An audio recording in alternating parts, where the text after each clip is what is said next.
Pada video sebelumnya, kita telah membahas beberapa topik dari Pulau Flores, lalu Pulau Timor, dan kemudian Pulau Alor, Provinsi Nusa Tenggara Timur.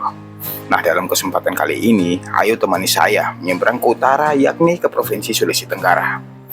Mari menambah wawasan Anda dengan ikut menjelajahi Provinsi Sulawesi Tenggara dalam episode kali ini. Tapi seperti biasa, jika kamu suka dengan video ini, jangan lupa like dan tinggalkan komentar yang membangun di kolom komentar. Dan bagi yang belum subscribe, ayo subscribe dulu channel ini sebagai bentuk dukungan Anda terhadap kami dalam membangun channel ini. Welcome back to Action Channel, dan inilah Sulawesi Tenggara.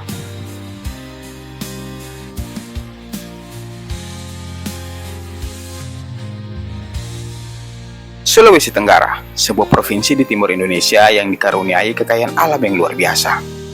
Perut buminya menyimpan nikel, emas, aspal bahkan gas alam. Lautnya luas, hutannya lebat, dan tanahnya subur. Tapi hari ini kita dihadapkan pada satu pertanyaan besar. Mengapa provinsi yang begitu kaya ini justru membuat banyak rakyat merantau?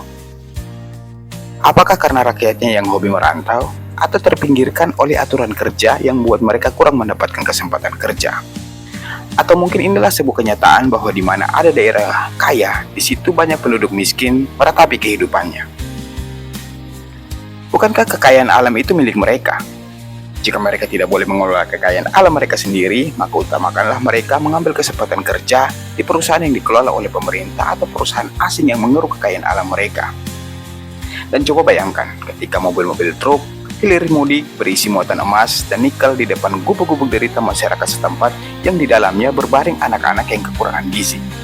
Kita bisa lihat contoh di daerah lain yang juga kaya akan sumber daya alam. Saya tidak mau sebutkan daerah-daerah itu karena saya yakin kalian pasti tahu.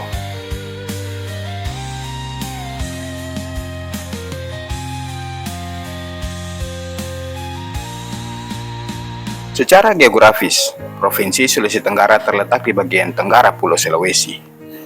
Berbatasan dengan Provinsi Sulawesi Selatan di barat, Provinsi Sulawesi Tengah di utara, dan Laut Banda di timur. Provinsi ini terdiri dari daratan utama dan pulau-pulau besar seperti Buton, Muna, Wawoni, dan Kabaena. Secara administratif, provinsi ini terbagi menjadi 15 kabupaten dan 2 kota. Kota Kendari adalah ibu kota Provinsi Sulawesi Tenggara. Lalu ada Kota Bau-Bau, Kabupaten Konawe Selatan, Kabupaten Konawe, Kabupaten Konawe Utara, Kabupaten Konawe Kepulauan, Kabupaten Kolaka, lalu ada Kabupaten Kolaka Utara, Kolaka Timur, Bombana, Kabupaten Buton, Kabupaten Buton Selatan, Kabupaten Buton Tengah, Kabupaten Buton Utara, Kabupaten Muna, Kabupaten Muna Barat, dan Kabupaten Wakatobi. Setiap daerah punya identitas budaya yang kuat. Warisan Kesultanan Buton dan Muna masih terasa kental. Arsitektur benteng tua, adat istiadat, dan bahasa daerah menjadi warisan yang membanggakan.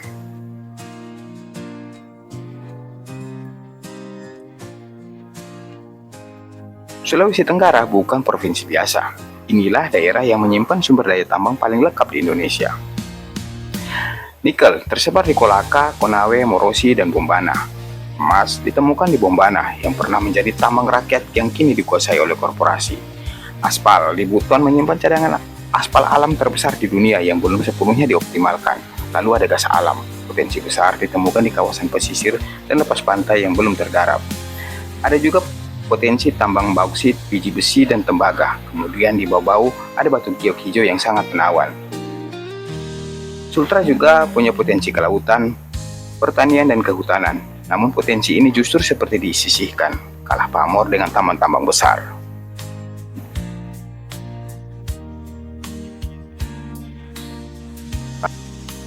Tahun 2008, Bombana mendadak ramai. Orang-orang datang berbondong-bondong dari Sulawesi Selatan, dari Jawa, dari Kalimantan. Mereka semua datang karena satu hal, emas. Tanah di Bombana yang dulunya hutan, tenang, dan sungai yang jernih, tiba-tiba berubah jadi kamp tambang liar. Tenda-tenda berdiri, sungai dibelah, hutan ditebang, dan lubang-lubang emas menganga di mana-mana. Warga lokal menyambut dengan harapan, ini saatnya hidup kami berubah. Tapi harapan itu cepat sirna. Setelah tambang rakyat dibubarkan, masuklah perusahaan-perusahaan besar. Warga kehilangan akses. Emas tetap diambil, tapi keuntungan tidak tinggal. Yang tersisa hanyalah hutan gundul, sungai tercemar, dan luka di tengah masyarakat.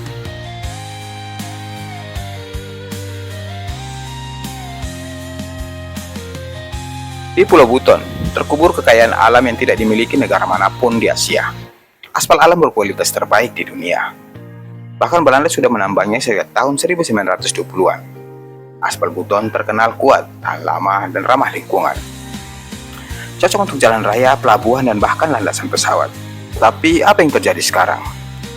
Indonesia, negara dengan tambang aspal alam paling melimpah, justru mengimpor aspal dari luar negeri. Dari Trinidad, dari Timur Tengah, dan dari Tiongkok. Sementara pabrik aspal di Buton tutup satu persatu. Pekerja kehilangan pekerjaan. Jalan-jalan di Sulawesi Tenggara, jalan di tanah yang punya aspal justru rusak, penuh lubang dan dibiarkan. Ini bukan kekurangan sumber daya. Ini kegagalan kebijakan.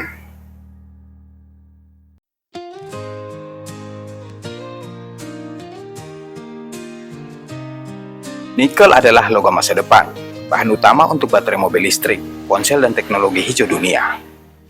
Sulawesi Tenggara menyimpan cadangan nikel besar, terutama di Kolaka, Konawe, Bombana, dan Kabayena. Smelter-smelter megah dibangun. Eksportasi meningkat, investor asing terutama dari Tiongkok masuk besar-besaran. Tapi di balik kilau pabrik-pabrik itu ada realita yang gelap. Rakyat lokal hanya jadi penonton. Pekerja banyak didatangkan dari luar daerah, dari luar Sulawesi Tenggara, bahkan dari luar negeri. Masyarakat lokal bukan menjadi prioritas, bahkan seperti terabaikan. Tanah mereka dibeli murah, lalu dilubangi dan dikuras, hingga tak tersisa selain debu dan jalan yang dilewati truk-truk tambang berat. Mereka tinggal di tanah yang kaya, tapi dapur mereka tetap kosong.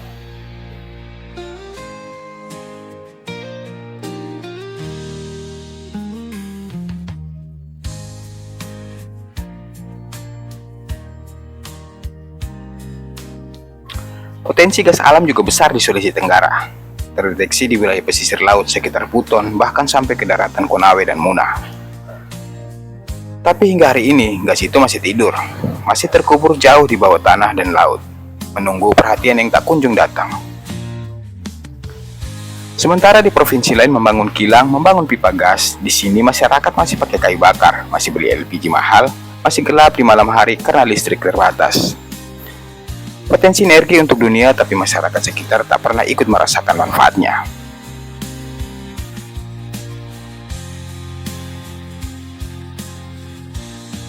Di saat smelter berdiri megah dan ekspor tambang terus berjalan, banyak pemuda Sulawesi Tenggara justru merantau ke Kalimantan, Papua, hingga ke Malaysia.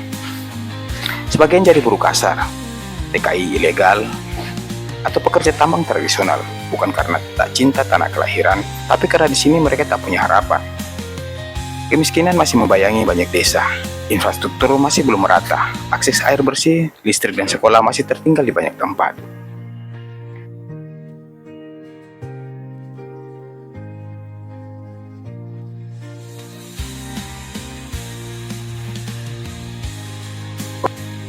Pertanyaan-pertanyaan besar pun muncul. Untuk siapa tambang-tambang ini bekerja? Siapa yang sebenarnya menikmati kekayaan alam Sulawesi Tenggara? Apakah rakyat hanya menjadi penonton? Apakah kekayaan hanya membawa luka?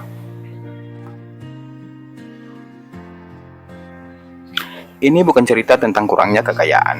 Ini adalah cerita tentang ketidakadilan dalam pengelolaan. Tentang tanah yang penuh harta, tapi pemiliknya hanya bisa merantau ke negeri orang demi sesuap nasi. Sulawesi Tenggara bukan miskin, Sulawesi Tenggara dijadikan miskin. Dan selama tambang-tambang itu hanya untuk mereka yang berkuasa, selama rakyat hanya dilibatkan untuk mengalah, maka mereka hanya akan terus jadi penonton di atas tanah yang seharusnya mereka miliki.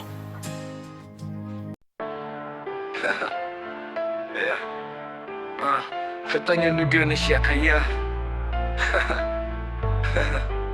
Katanya Indonesia kaya, sumber daya melimpah, emas gas tambang di mana-mana kita berlimpah. Hutan hijau, laut biru, subur tanahnya. Tapi kenapa rakyat masih sengsara, hidup susah? Gas alam ada, tapi antrean di mana-mana. Orang kecil berjuang demi LPG di tangan mereka. Tambang emas besar, tapi emas cuma ilusi. Rakyat kecil cuma mimpi hidup layak, gak pernah pasti. Indonesia raya, katanya kaya raya, tapi Tapi kenapa rakyatnya semakin menderita? Pejabat kaya raya, rakyat cuma bisa berdoa. Hidup bergantung pada belas kasihan mereka. Hidup bergantung pada belas kasihan mereka. Di sudut kota ada yang tidur di trotoar, cari makan susah, kerja keras cuma buat bertahan. Sementara pejabat duduk manis di gedung tinggi, mereka senyum tapi di baliknya ada ketidakpedulian. Kaya alam, kaya harta, kaya potensi, tapi kenapa yang kaya cuma mereka yang punya koneksi? Rakyat kecil merintih, suara mereka terabaikan. Katanya merdeka tapi hidup terasa tertindas dan terpinggirkan. Indonesia Raya, katanya kaya raya, tapi kenapa rakyatnya semakin menderita? Pejabat kaya raya, rakyat cuma bisa berdoa. Hidup bergantung pada belas kasihan mereka.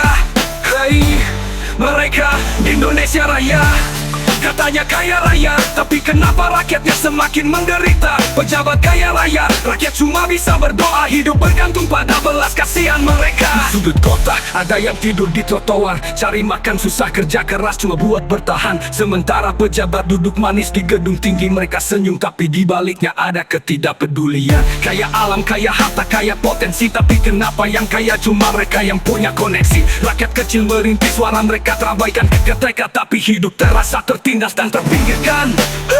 Indonesia Raya, katanya kaya raya, tapi kenapa rakyatnya semakin menderita? Pejabat kaya raya, rakyat cuma bisa berdoa. Hidup bergantung pada belas kasihan mereka.